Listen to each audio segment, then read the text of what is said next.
Em nome do Pai, do Filho e do Espírito Santo. Amém.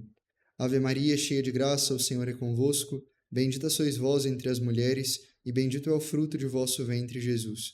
Santa Maria, Mãe de Deus, rogai por nós, pecadores, agora e na hora de nossa morte. Amém. São Pio X, rogai por nós. Em nome do Pai, do Filho e do Espírito Santo. Amém.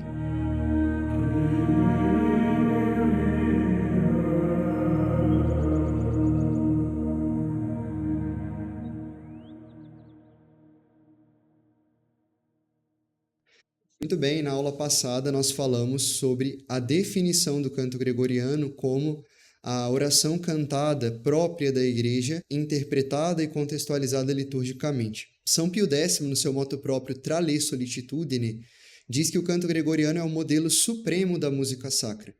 Mas por que o canto gregoriano é supremo?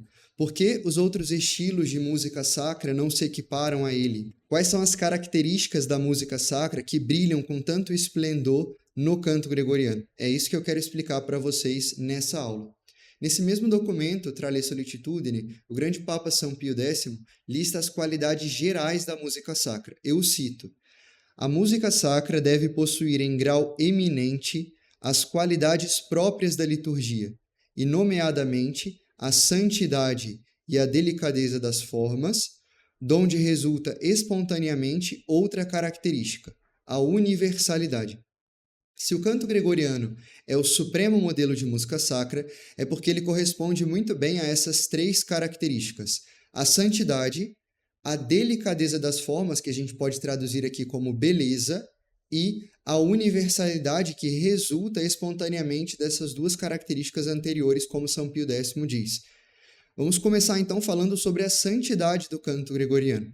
O canto gregoriano é santo sob três aspectos: pela sua finalidade, pela sua origem e pelo seu uso. A finalidade do canto gregoriano é de servir o texto litúrgico, escolhido pela Santa Igreja para o culto divino. Então, esse canto, o canto gregoriano, ele visa, em primeiro lugar, a glória de Deus, porque ele é feito para o culto divino. Em segundo lugar, ele visa também a edificação dos fiéis, porque eleva as almas dos fiéis à contemplação das verdades divinas. E por isso, é santíssima a finalidade do canto gregoriano. Ele é santo porque santa é a sua finalidade. Em segundo lugar, o canto gregoriano é santo também por causa da sua origem. Nós sabemos que os primeiros cristãos, eles tinham muito receio de qualquer prática religiosa que pudesse ser associada ao paganismo.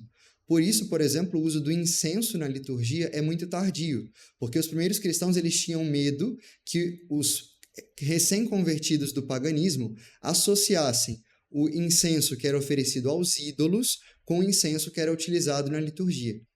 Do mesmo modo, no canto, os primeiros cristãos, então, eles vão evitar tudo quanto pudesse ser associado a algo profano, a algo pagão.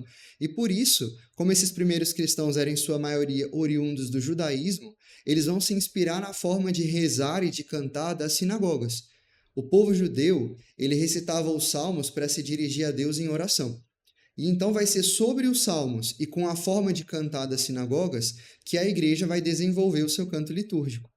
E existem vários elementos do canto judaico, do canto das sinagogas, que provam essa continuidade entre o canto judaico e o canto gregoriano. Entre eles, a salmodia, a cantilação e o iúbilos. Aqui nesse pequeno curso não é possível desenvolver cada um desses elementos, mas eu explico melhor sobre cada um desses elementos no módulo de História do Canto Gregoriano, no nosso curso fundamental de canto gregoriano. E ao estudar essa história, nós podemos ver claramente como a providência de Deus foi santificando o canto gregoriano durante todo o seu período de formação até o seu apogeu, para que nós tivéssemos um canto sacro que pudesse expressar da melhor forma o texto litúrgico. As melodias gregorianas elas foram compostas com um amor profundo e verdadeiro, como fruto de uma oração feita sobre o texto sagrado. E é por isso que nós podemos dizer, como dizia Dom Gajá, que as melodias gregorianas foram escritas de joelhos. Assim, a arte gregoriana ela é muito mais do que música, ela é uma oração. O canto gregoriano, portanto, é santo pela sua finalidade e pela sua origem, mas ele também é santo pelo seu uso. O canto gregoriano sempre teve um uso sacro. É impossível ouvir canto gregoriano e não pensar em uma igreja. Se você coloca um canto gregoriano para alguém escutar na rua e pergunta do que essa pessoa se lembra, ela vai ou se lembrar de igreja, ou de monges, ou de alguma coisa relacionada à religião. Porque, de fato, o canto gregoriano ele exclui todo o profano, não só em si mesmo, quer dizer, na sua forma musical, mas também no modo como ele é desempenhado pelos executantes. O canto gregoriano ele não visa a glória humana. Ele não visa produzir efeitos vocais para mostrar, por exemplo, a habilidade técnica e vocal de quem canta, nem atrair a atenção sobre si, como se a música fosse o mais importante. A intenção do canto gregoriano o tempo todo é conduzir as almas a Deus, e por isso, nele vão se verificar magnificamente as palavras de São João Batista. Illum oportet crescere me autem minui. Importa que ele cresça e que eu diminua. Quer dizer, o canto gregoriano o tempo todo ele aponta para o texto litúrgico, para Deus nosso Senhor, né? Importa que eles cresçam e que eu diminua. E então, o canto gregoriano ele é santo pelo seu uso.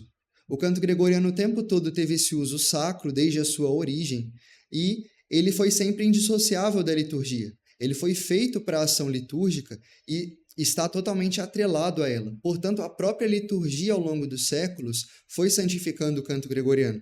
Nós sabemos que a Santa Missa é o Calvário. No hino Iesu Redemptor Omnium das vésperas de Natal, nós dizemos que nós fomos regados pela bem-aventurada onda do sangue sagrado. Et nos beata quos sacri rigavit unda sanguinis. Quer dizer, nós fomos regados por essa bem-aventurada onda do sangue sagrado. E se nós, com tão poucos anos de vida, fomos regados por essa onda do preciosíssimo sangue de Cristo, o que nós diremos do canto gregoriano, que vem sendo regado pelo sangue de Cristo em cada Santa Missa desde os primórdios da Igreja? O canto gregoriano é, portanto, supremo, porque ele é santo na sua finalidade, na sua origem e no seu uso.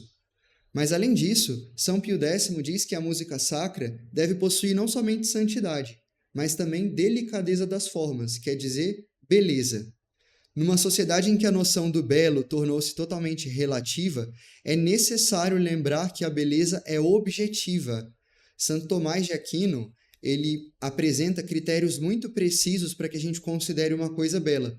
Esses critérios são, em primeiro lugar, a integridade ou a perfeição, quer dizer, uma coisa que não é íntegra, ela é menos bela. Um homem, por exemplo, que perde um braço, ele se torna menos belo do que um homem que tem os dois braços. Por quê? Porque ele perdeu a sua integridade. Então, o primeiro critério para a beleza de algo é a integridade. O segundo critério para que uma coisa seja considerada bela é a sua ordem, que Santo Tomás vai chamar de devida proporção ou consonância. Então, quer dizer, quando você entra num quarto e esse quarto está totalmente bagunçado, esse quarto, com certeza, ele está mais feio do que esse mesmo quarto caso ele estivesse ordenado. Então, a ordem é um critério importantíssimo também para a gente definir que uma coisa é bela. E, por fim, o terceiro critério da beleza, segundo Santo Tomás de Aquino, é a clareza nesses dois aspectos anteriores. Quer dizer, não basta que seja íntegro e que seja ordenado, mas isso tem que ser claro para mim, tem que ser visível que isso é íntegro e ordenado. O canto gregoriano, então, ele é um canto belo porque ele tem uma beleza objetiva. Em primeiro lugar, ele é um canto íntegro.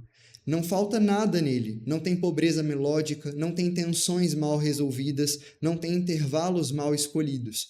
Ele é um canto totalmente íntegro e também é um canto totalmente ordenado, proporcional, bem disposto, porque ele cumpre perfeitamente a função para o qual ele é empregado. Não tem nenhuma dissonância, nenhuma tensão, nada que possa tirar a atenção da alma ou turbar a alma, né, tirando a atenção dela do fim que é devido, que é a glória de Deus. Então, o canto gregoriano, ele é perfeitamente ordenado à glória de Deus. Por isso, ele contribui para a elevação virtuosa do ser humano e leva o homem a ser mais inteligente quando escuta esse canto. Por fim, o canto gregoriano ele é belo, porque esses outros dois elementos, a sua integridade e a sua ordem, são claros, notórios. Quanto mais perfeito for o ser de algo, mais claro ele vai aparecer a nossa inteligência.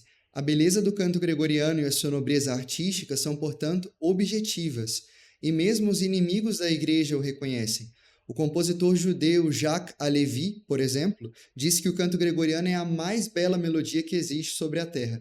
O agnóstico Saint-Exupéry, escritor do famoso livro O Pequeno Príncipe, disse que se ele tivesse fé, não suportaria ouvir nada além do canto gregoriano.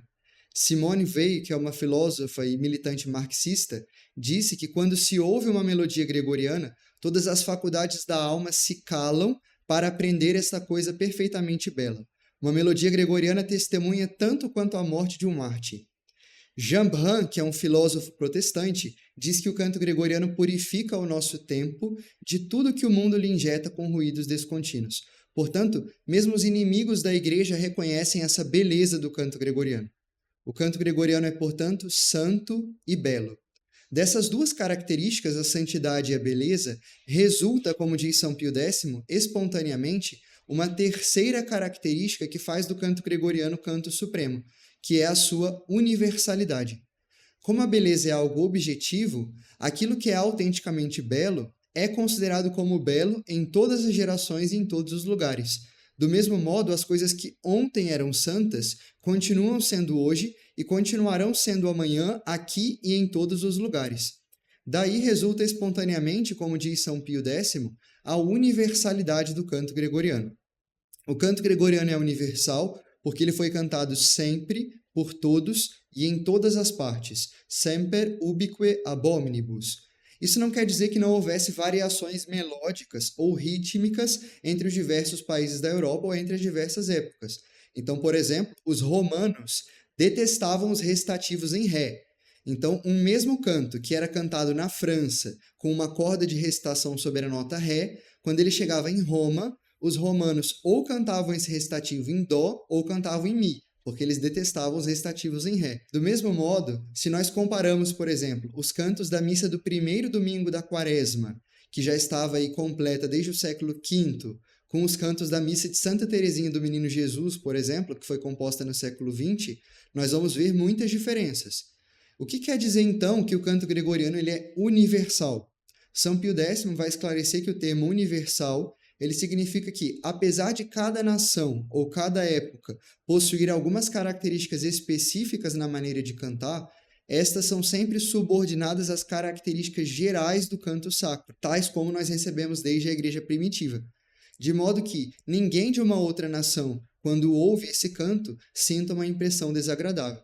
Então, essas três características do canto gregoriano, a sua santidade, a gente viu então que o canto gregoriano é santo pela sua finalidade, pela sua origem e pelo seu uso, também a beleza do canto gregoriano e, por fim, a universalidade que resulta da sua santidade e da sua beleza, fazem com que esse canto seja o modelo supremo da música sacra.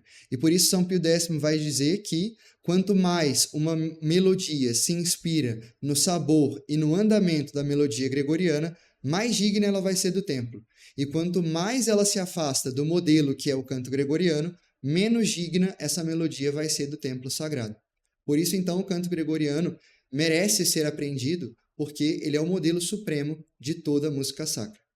Salve Maria, viva Cristo Rei!